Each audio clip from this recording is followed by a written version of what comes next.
Au sommaire de cette édition, les encouragements du capitaine Ibrahim Traoré aux travailleurs des médias publics. Dans les locaux de la radiodiffusion télévision du Burkina, le président de la transition, chef de l'État, a également remis du matériel pour de meilleures conditions de travail. Actualité à suivre en ouverture de journal. Dans ce journal, le rayonnement du Burkina Faso sur la scène internationale, du Tchad au Sri Lanka en passant par la Malaisie, Israël ou le Japon, 13 représentants de pays amis ont présenté leurs lettres de créance au chef de l'État, des pays pour lesquels le Burkina Faso revêt un intérêt stratégique certain. Cérémonial diplomatique à suivre. À suivre dans cette édition, le coup d'envoi du mécanisme de transformation du genre pour l'adaptation au changement climatique, un mécanisme de soutien et d'incitation des gouvernements à investir dans la résilience des femmes rurales et ainsi réduire les inégalités de sexe en matière d'accès aux facteurs de production. Bonjour et merci de vous informer en notre compagnie. Visite surprise du capitaine Ibrahim Traoré dans les locaux de la radiodiffusion télévision du Burkina. Le chef de l'État est venu encourager les travailleurs des médias publics. À l'occasion, il a remis du matériel pour de meilleures conditions de travail. Le film de la visite avec Souleymane Sanou et Draman Guéné. Une visite inopinée à la télévision nationale. Ce matin, le capitaine Ibrahim Traoré surprend le personnel de la télévision. Le président de la transition démarre sa journée ici pour encourager le personnel dont le travail est à son goût. Les portes du studio lui sont largement ouvertes. La visite est commentée par le ministre de la Communication. D'abord, le studio production. Les émissions comme Prodige qui a remplacé Faso Académie, ils exploitent le centre du studio. Ensuite, le plateau du journal télévisé. Chaque fois que c'est nécessaire. Et ici, à la rédaction, pour son mot d'encouragement à l'endroit du personnel. Comme il l'a dit, ce matin, on est passé vous encourager, vous féliciter pour tout le travail que vous abattez.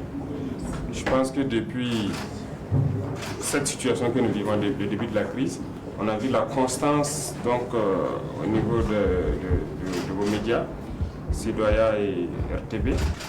Merci pour la constance, merci pour tout le sacrifice que vous faites.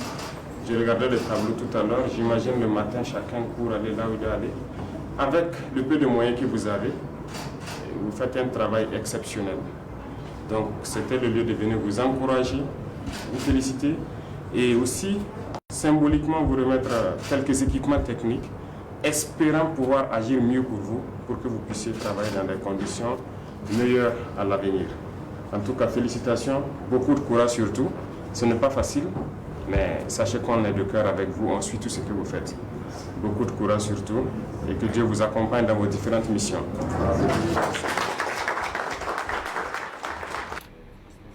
Les équipements, les voici. Aussi une grande surprise pour la RTB et les éditions Sidoaya. C'est à partir de ces images là que nous faisons le montage du journal. Ok. Voilà, donc en fait ça fait le même boulot et à la RTB et à Sidoaya. Des ordinateurs et tablettes de dernière génération pour les éditions Sidoaya et des caméras et tables de montage pour la RTB. C'est une visite au niveau de la télévision nationale, mais au-delà de la télévision nationale, c'est un message qu'il est venu porter à l'ensemble des travailleurs de la RTB qui sont dans toutes les régions du pays. Les travailleurs de la radio nationale et tous ceux qui sont dans les régions pour servir le peuple burkinabé. Alors, donc une grande joie et nous ne pouvons donc que traduire très sincèrement nos remerciements au chef de l'État d'avoir pris cette initiative-là, de venir nous rendre visite et de voir dans quelles conditions nous travaillons. En tout cas, ça fait chaud au cœur.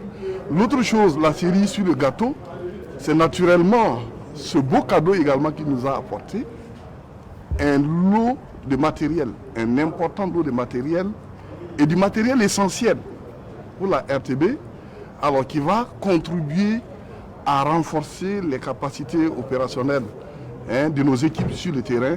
Nous avons reçu un important lot de matériel composé essentiellement du matériel informatique, des enregistreurs, des tablettes de dernière génération. C'est vraiment du matériel high-tech qui va véritablement renforcer nos capacités opérationnelles sur le terrain.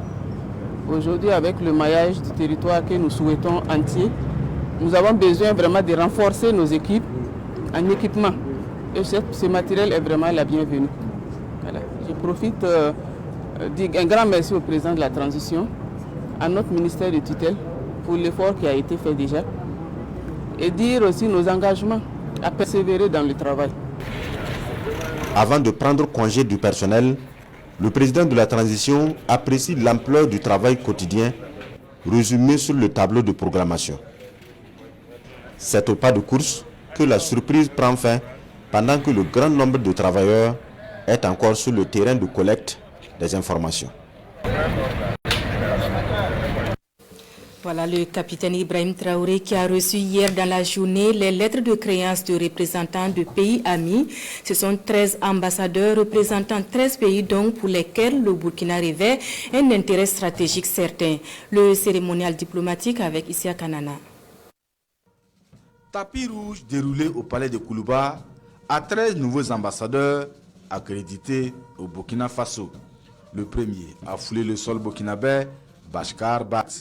Diplomate de carrière, il est désormais le nouvel ambassadeur extraordinaire et plénipotentiaire de l'Inde au Burkina Faso avec résidence à Ouagadougou. Avant de déposer ses valises au pays des hommes intègres, le diplomate Bachkar Bat a occupé des postes dans plusieurs missions indiennes à travers le monde. Le nouveau visage de l'Union européenne au Burkina Faso, c'est désormais Daniel Aristide Gaz Tulumendi, ambassadeur extraordinaire et plénipotentiaire auprès du Burkina Faso. Ce diplomate espagnol a été auparavant chef divisionnaire adjoint en Égypte, en Jordanie, au Liban et en Syrie. Il a pour résidence Ouagadougou, la capitale burkinabé, également lieu de résidence de Gabriel Di Muzio, le nouvel ambassadeur extraordinaire et plénipotentiaire de la République d'Italie au Burkina Faso. Diplômé en sciences politiques, options politiques internationales, le diplomate italien foule le sol burkinabé après Libreville au Gabon où il résidait depuis 2018. Diplômé de l'Académie de la Défense nationale et titulaire d'un master de l'Université de Tsukuba, Jun Nagashima devrait désormais œuvrer au renforcement des relations de coopération entre le Burkina Faso et le Japon. Il est le nouvel ambassadeur extraordinaire et plénipotentiaire du royaume nippon auprès du Burkina Faso avec résidence Ouagadougou. Le renforcement de la coopération entre le Burkina Faso et la République du Nicaragua, une mission désormais dévolue à Luis Manuel Adini Pais. Titulaire d'une maîtrise en anthropologie et leadership social, il est le nouvel ambassadeur extraordinaire et plénipotentiaire de la République du Nicaragua auprès du Burkina Faso avec résidence Ouagadougou.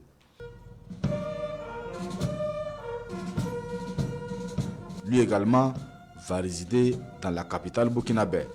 Précédemment directeur des consultations juridiques, du contentieux et de l'interprétariat du ministère des Affaires étrangères, puis conseiller à l'ambassade de Tunisie en France, Mounir Jomni est le nouvel ambassadeur de la République tunisienne accrédité au Burkina Faso. Mahamad Saleh Adoum est le nouvel ambassadeur extraordinaire et plénipotentiaire de la République du Tchad auprès du Burkina Faso. Diplômé de l'Université d'économie et de finances de Saint-Pétersbourg en Russie, le diplomate tchadien dépose désormais sa valise à Ouagadougou.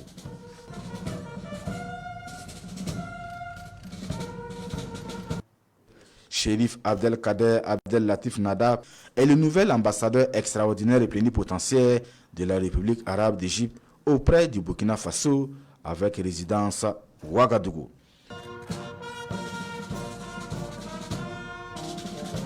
Le représentant diplomatique de la République de Corée au Burkina Faso, c'est lui, Kim Sa-heng, ambassadeur extraordinaire et plénipotentiaire. Titulaire d'un diplôme universitaire en sciences politiques, le Sud-Coréen a occupé les fonctions de premier secrétaire et consul à l'ambassade de la Corée du Sud en Israël. Sur le tapis rouge également, ce matin au palais de Koulouba, Youssef Shahed Hamis Al-Ali, nouvel ambassadeur extraordinaire et plénipotentiaire des Émirats arabes unis au Burkina Faso. Il a pour résidence Alger en Algérie. avec pour résidence Dakar, Zanal Ijran bin Zahari est le nouvel ambassadeur extraordinaire et plénipotentiaire de la Malaisie auprès du Burkina Faso. Le diplomate malaisien a été en 2019 membre de la commission permanente de la Malaisie auprès des Nations Unies et des autres organisations internationales à Vienne, en Autriche. Le renforcement des relations de coopération entre le Burkina Faso et la République socialiste démocratique du Sri Lanka, l'ambassadeur Kananathan Velupillai en fait sa mission. Il est désormais le nouvel ambassadeur extraordinaire et plénipotentiaire de la République socialiste démocratique du Sri Lanka dans notre pays, avec résidence Nairobi au Kenya.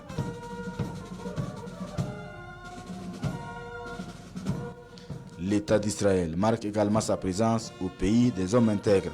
Une présence portée par Roni Yedidia Klein, ambassadeur extraordinaire et plénipotentiaire de l'État d'Israël au Burkina Faso, avec pour résidence Abidjan en Côte d'Ivoire.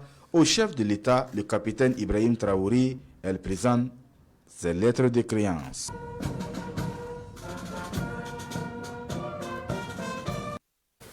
Aucun nuage sur l'axe Ouagadougou-Téhéran, deux pays qui ont décidé de renforcer leur coopération avec à la clé la tenue de la commission mixte Burkina-République islamique d'Iran.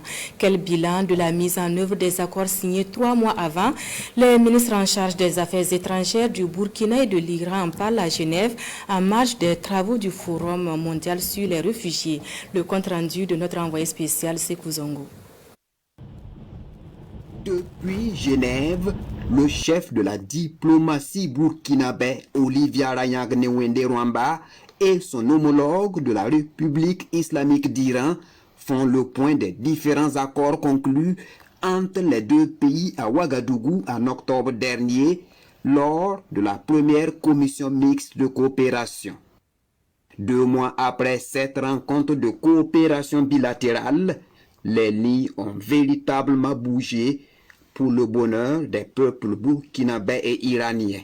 Quand on fait le point justement, on verra que des décisions avaient été prises par l'Iran de nous soutenir, surtout sur le plan militaire, à travers la formation de nos forces de défense et de sécurité, chose qui est déjà effective. Et à cela, il faut ajouter le fait que l'Iran entend faire du Burkina Faso un hub au niveau sous-régional en termes de production de produits pharmaceutiques.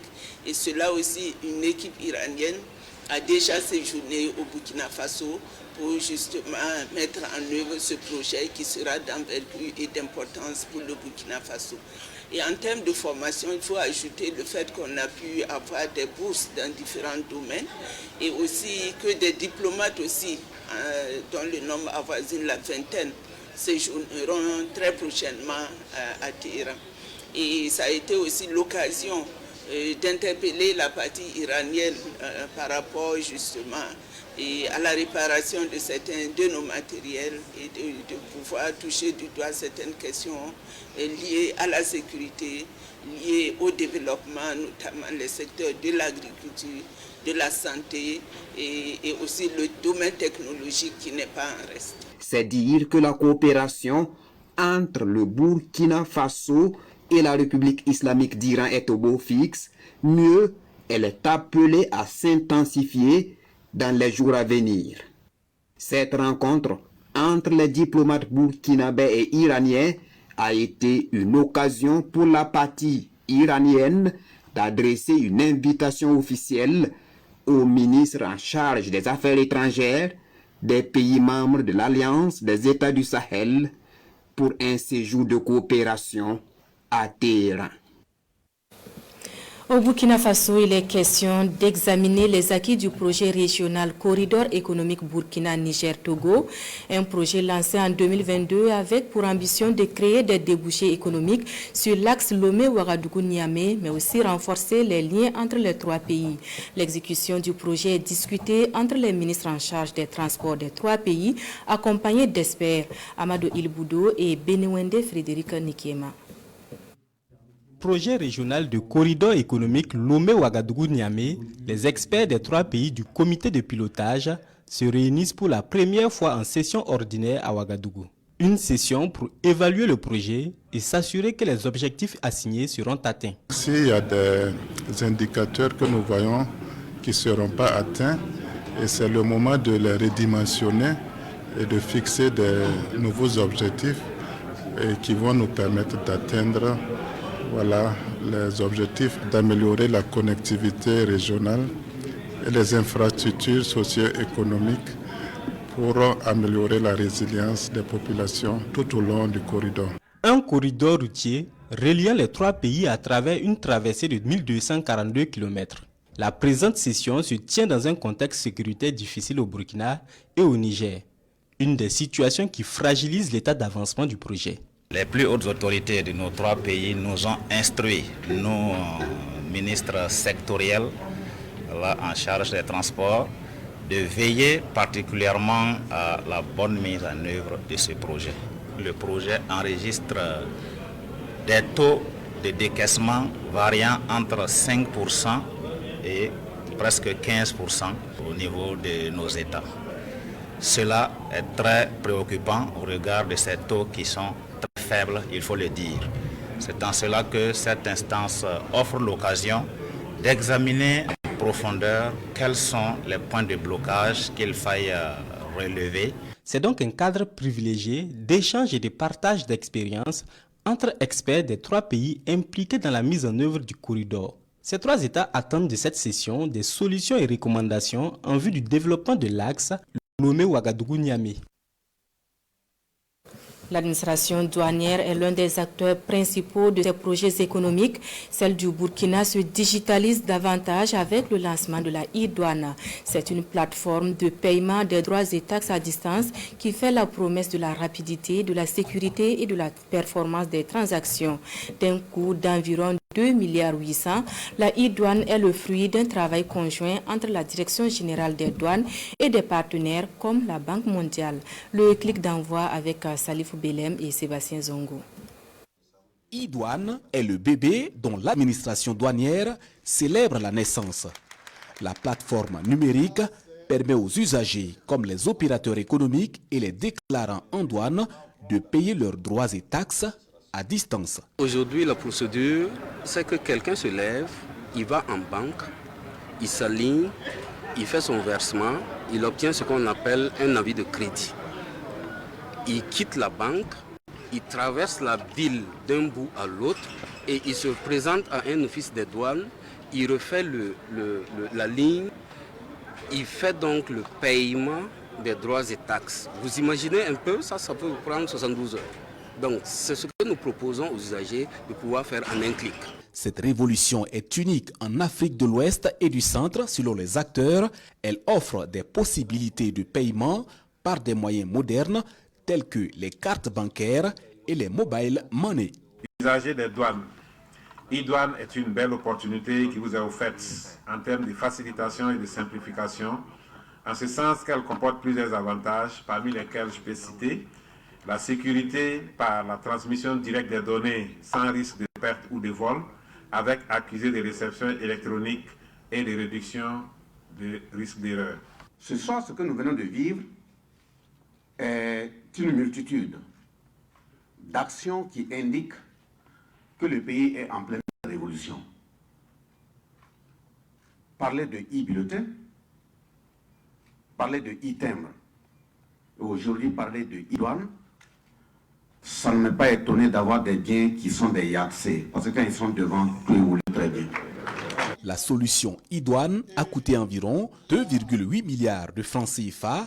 Elle est le fruit d'un travail conjoint entre la Direction générale des douanes et des partenaires nationaux et internationaux comme la Conférence des Nations Unies pour le commerce et le développement, mais aussi la Banque mondiale. Importateurs, exportateurs, commissionnaires en douane, agents des douanes, vous avez là une occasion ultime de gagner en temps, en argent et surtout de contribuer à lutter efficacement contre la fraude et la corruption pour une meilleure mobilisation des recettes douanières toute chose qui va contribuer à la croissance économique et à la réduction de la pauvreté au Burkina Faso. L'administration douanière se donne 3 mois d'information et de sensibilisation de tous les acteurs impliqués, un délai pour rendre les services de e-douane totalement opérationnels pour répondre à son slogan « Avec e-douane, gagner du temps et de l'argent ». Une nouvelle instance pour harmoniser les interventions des entreprises publiques. Le cadre de concertation des administrateurs des sociétés d'État et établissements publics de prévoyance porté sur les fonds baptismaux a tenu ce 12 décembre sa première session. Le compte-rendu de Amadou Ilboudou et Draman Guéné. En préparation depuis 2021, c'est ce soir que le cadre de concertation s'opérationnalise. Il s'agit d'une tribune des représentants de l'État dans les conseils d'administration des sociétés d'État et des établissements publics de prévoyance sociale. C'est un cadre nouveau sous la tutelle du ministère en charge du commerce. Ce cadre de concertation des administrateurs des sociétés d'État et des établissements publics de prévoyance sociale vise à créer une tribune d'émulation, de partage de bonnes pratiques, et de réseautage et aussi donc de partage d'informations utiles pour permettre aux administrateurs qui représentent l'État dans les instances telles que le conseil d'administration de pouvoir donc réussir leur participation à travers donc la prise de décision qui stimule la performance de ces entités dans lesquelles ils siègent. C'est donc une toute première session qui va accoucher d'un bureau exécutif de 5 membres et d'une feuille de route pour la conduite de ces activités. Nous sommes là donc pour opérationnaliser donc le dispositif à travers donc la mise en place du comité exécutif qui va nous permettre donc de désigner les mandataires qui vont siéger pendant une année au sein de cette instance pour participer à travers leur contribution à l'émulation et à la dynamisation donc du cadre de concertation. Le cadre de concertation des administrateurs des sociétés d'État et des établissements publics de prévoyance sociale est une recommandation de la 29e Assemblée générale des sociétés d'État. Première session de l'année également pour le cadre de concertation entre le ministère de l'Environnement, de l'Eau et de l'Assainissement et les associations et ONG de développement. Session qui leur donne l'occasion d'examiner leurs interventions et surtout de s'accorder sur une stratégie de synergie d'action pour assurer aux populations le droit d'accès à l'eau et à l'assainissement. Le point de la rencontre avec Roger Kam et Estelle Judith Assokba. Des partenaires de longue date, le ministère de l'Environnement, de l'Eau et de l'Assainissement, les ONG et associations de développement œuvrant dans ce secteur veulent dynamiser davantage leur collaboration pour plus d'efficacité dans les interventions au profit des populations à la base. Ce cadre de concertation institué entre les deux entités permet de mettre en synergie les actions pour relever les défis dans ce secteur. Nous avons estimé qu'il faut se rencontrer pour d'une part donner les orientations en matière d'eau, d'environnement. Également, donner dans quel cadre ces ONG-là peuvent intervenir pour nous permettre d'atteindre nos objectifs et aussi capitaliser ce qu'ils font sur le terrain. Voilà, en termes de visibilité, pour que nous soyons sûrs que ce qui est fait est capitalisé au niveau de l'État. Nos attentes, c'est effectivement comprendre les mécanismes de fonctionnement du ministère, les politiques qui sont en cours et voir comment on peut effectivement se mettre ensemble pour concevoir des projets qui puissent être encore plus rentables aux côtés des communautés. Les ambitions du département, faire passer le taux d'accès à l'eau potable de 76,2% à 81,4%, le taux d'accès à l'assainissement de 27,8% à 33,3% et celui des déchets solides de 24,49% à 34,69% en 2025. Pour atteindre ces objectifs, le ministre Barrot s'est compté sur la disponibilité et l'engagement de ses partenaires. Accès à l'eau potable et à l'assainissement, mais aussi égalité d'accès aux facteurs de production. C'est tout l'enjeu du mécanisme de transformation du genre pour l'adaptation au changement climatique, lancé il y a 2 jours. Tout en remédiant aux inégalités entre sexes, le mécanisme entend renforcer la capacité d'adaptation et la résilience des femmes dans les zones rurales et agricoles. Précision, Benewende Frédéric Nikema. Si les femmes disposent de l'égalité d'accès aux facteurs de production, les rendements des exploitations agricoles dirigées par les femmes augmenteraient de 20% à 30%. Une hypothèse soutenue par l'Organisation des Nations Unies pour l'agriculture et l'alimentation. Par là, la production agricole totale augmenterait de 2,5% à 4% dans les pays en développement. Pour parvenir à cette donne, le ministère en charge de l'agriculture se dote d'un mécanisme de financement pour la transformation du genre pour l'adaptation au climat dénommé GTM. L'initiative GTM est un nouveau mécanisme conçu pour combiner l'ampleur des prêts du FIDA avec des ressources de dons afin de soutenir et d'inciter les gouvernements partenaires du FIDA à investir dans les activités nécessaires pour obtenir des résultats transformateurs en matière de genre à grande échelle et renforcer la capacité d'adaptation et la résilience des femmes dans les zones agricoles rurales. En clair, le GTM veut, à travers la transformation des normes sociales, permettre aux femmes d'être impliquées dans les chaînes de valeur agricoles. Le tout pour renforcer l'égalité hommes-femmes et l'autonomisation des femmes dans les zones rurales. Si les femmes sont bien formées et ils savent leurs droits, ils peuvent même lutter eux-mêmes contre la violence. L'initiative GTM sera mise en œuvre dans 2 régions, les Hauts-Bassins et le Sud-Ouest.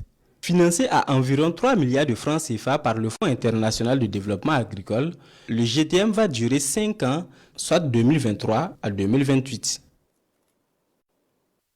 La coopération suisse, elle, soutient le ministère en charge de la jeunesse dans le processus d'amélioration de l'employabilité des jeunes. Un soutien qui se fait à travers le programme IWILI d'appui à la formation professionnelle. Programme objet de rencontre la semaine dernière à Ouagadougou. Le point avec Gérard Sommet et Jérôme Tendano. IWILI en langue djoula, comprenez Lève-toi. Un nouveau programme d'appui à l'employabilité des jeunes au Burkina Faso. Il prend en compte plusieurs formations professionnelles et vise à offrir aux jeunes des apprentissages adaptés de courte durée afin de les rendre compétitifs sur le marché de l'emploi. On fait de la formation professionnelle, mais on dit de façon ramassée, je dirais artisanale. C'est-à-dire, votre enfant est reçu dans un garage, par exemple, et il passe 4, 5, 10 ans à apprendre. C'est tout ça qu'on veut réformer, on veut le rendre plus performant. C'est-à-dire dans un temps bien délimité, le jeune apprenant va apprendre, il sera qualifié, il sera à même d'avoir des revenus décents. IWILI est pensé par la coopération suisse. Au regard des opportunités qu'il offre à la jeunesse burkinabé, le ministère en charge de la jeunesse et de l'emploi y voit un soutien dans la lutte contre le chômage. Je pense que l'avenir de ce programme-là ne peut qu'être salutaire. C'est un programme qui ambitionne donc couvrir donc des zones du pays et sur une durée relativement longue. C'est pour dire que c'est tellement important qu'il fallait s'assurer dès le début, en phase d'élaboration et de formulation, que les priorités nationales seront prises en compte dans le document du projet et que la mise en œuvre, en tout cas, va aller dans le sens de ce que nous voulons. Le programme IWILI s'étale sur 12 ans, axé sur l'appui à la formation professionnelle des jeunes. Un document de projet est en cours d'élaboration et entre en vigueur en octobre 2024. IWILI bénéficie de l'accompagnement de COPA AFC. Parlons à présent civisme en milieu scolaire. Élèves et étudiants de la cité des Cavaliers Rouges ont reçu le 29 novembre dernier un cours particulier d'éducation civique et morale, cours assuré par la direction régionale en charge des droits humains, Amadou Ilboudo et Moussaki. Élèves et étudiants de Koudougou à l'école du civisme et de la citoyenneté. La rencontre est initiée par la direction régionale en charge des droits humains en partenariat avec la direction régionale en charge de l'éducation du Centre-Ouest.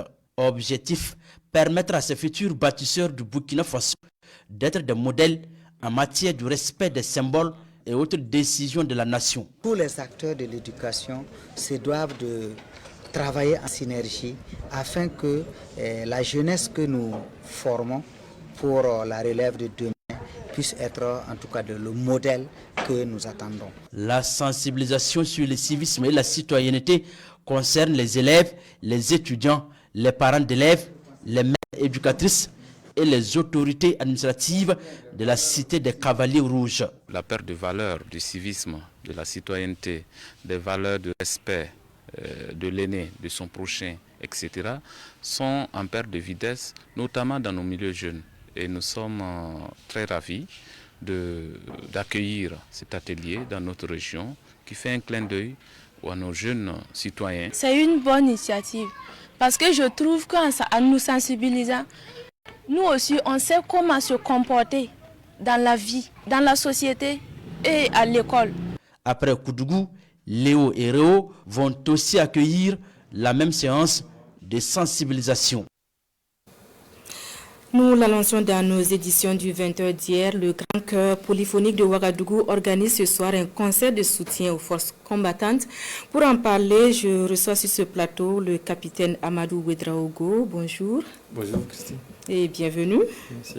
Alors le Grand Chœur Polyphonique de Ouagadougou, est-ce que nous pouvons en savoir davantage? Merci. Merci Christine, merci à la RTV pour l'occasion que vous nous donnez de nous exprimer à travers vos antennes. Donc, le Grand Chœur Polyphonique de Ouagadougou est un ensemble musical qui fait essentiellement de la musique classique, de la musique moderne et la musique traditionnelle. Alors, l'actualité qui vous amène ici, je le disais tantôt, c'est la tenue ce soir d'un concert dédié aux forces combattantes, dit concert polyphonique pour la paix. Que renferme ce concept-là? D'abord, il faut dire que Polyphonie pour la paix est un événement culturel patriotique. Polyphonie, dans la définition littérale, c'est l'ensemble de mélodies ou des parties musicales jouées ou chantées ensemble. Et tout ça dans un ensemble harmonieux. Donc, Polyphonie pour la paix, il s'agit pour nous ici de mettre ensemble les talents musicaux, les scènes artistiques pour valoriser la culture burkinabé et redonner espoir au peuple burkinabé. Alors, des concerts pour soutenir les forces combattantes, on en a vu. Et quelle sera la particularité de celui-là, de celui de ce soir?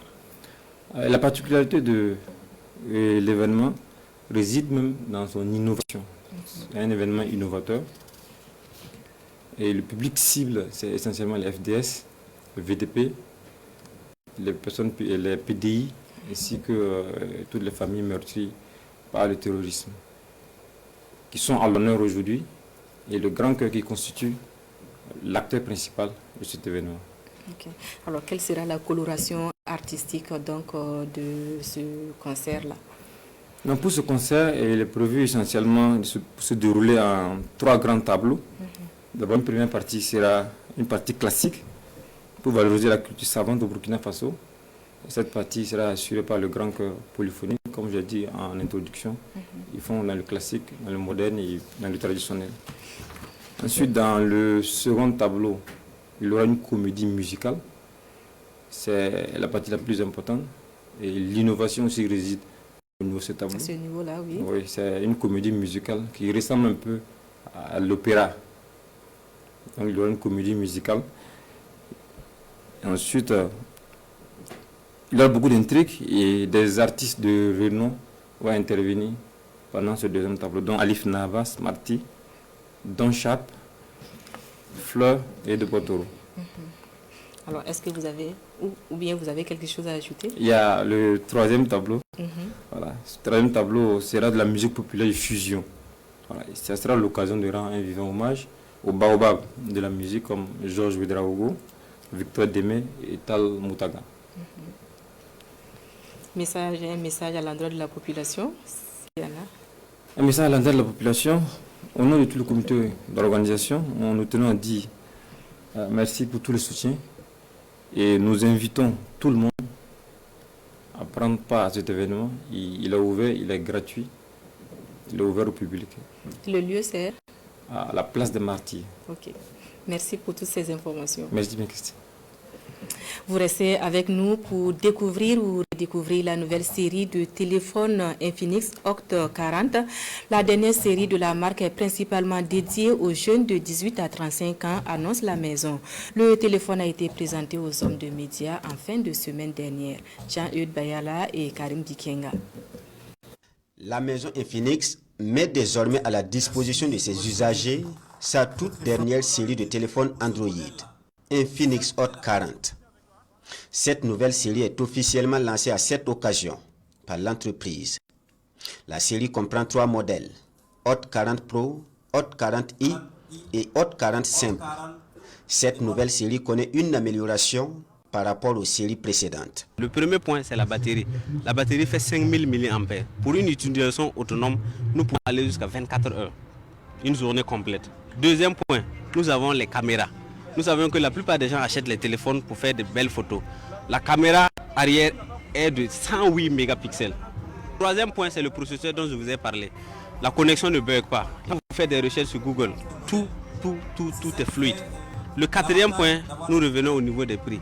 La série des Hot 40, comparativement aux générations passées, les prix ont été nettement améliorés. Nous avions affiché ça sur notre page. Vous pouvez vérifier les meilleurs prix. Et en dernière position, vous avez la possibilité de gagner 1 million en tant que consommateur final. Créée en 2013, la marque Infinix est présente dans 50 pays d'Afrique.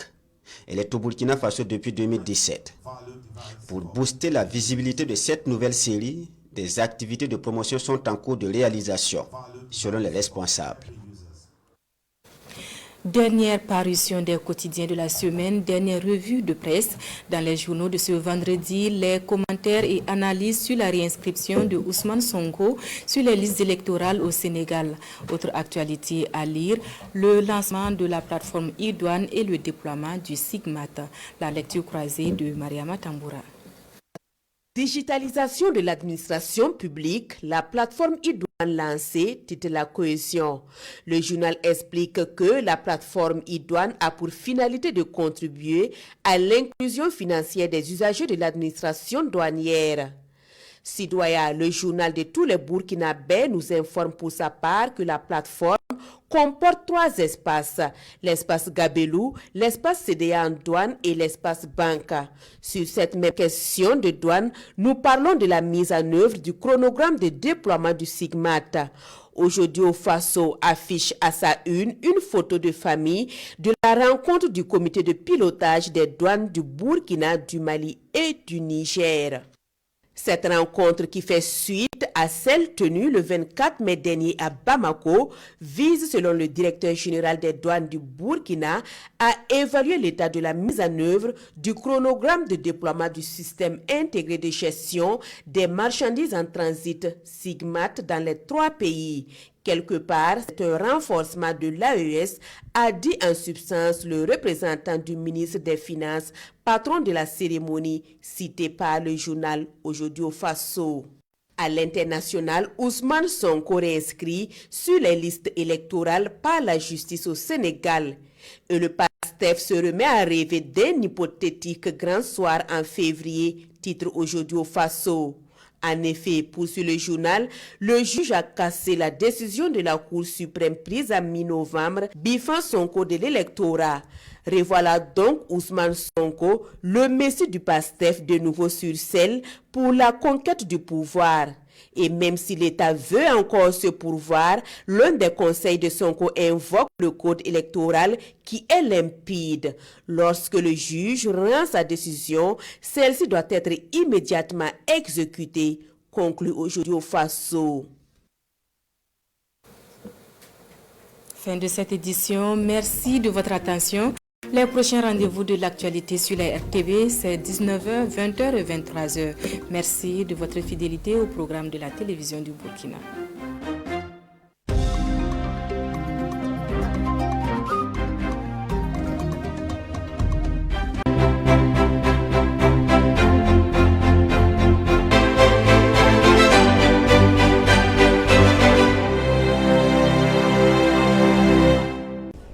Nous avons vu